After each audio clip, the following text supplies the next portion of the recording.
I would like to convey my strong regards to people who have got hurted over here strongly, and I wanted to say we are with them and we are with the family, and especially one woman, she about to lost her eye. We are there with her, and one old lady, entire almost 30 to 40% of our body got burned. We are there with her, and especially even our staff, 4 or 5 people, they are hurted very badly.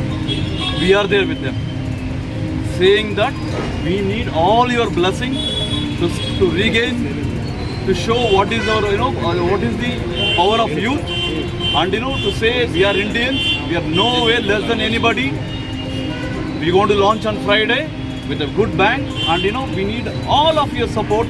Since yesterday, you all showing to the entire world what difficulties we are all facing over here, what difficulty our nation is facing over here. It can be today to Rameshwaram, tomorrow it can be to anybody.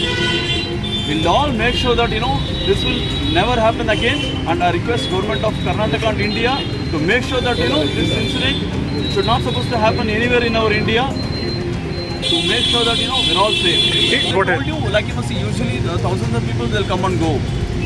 Some people they may by mistakenly they might have left and they might have gone, but in such incident, nearby is police station we inform, and we'll make sure that they'll come, they'll check, they only will discard it. In our Raghavendra branch in November it happened once, so that even that incident also we brought to notice our police whatever has come today. I'm so sorry, sir. I'm so sorry. I'm not. I don't know. We'll figure out.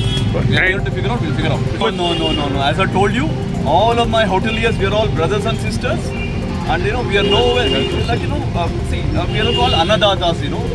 The hoteliers are called annadatas. Nobody will take anybody's food over here. Moreover, we all Indians. Moreover, we all Kannadigas.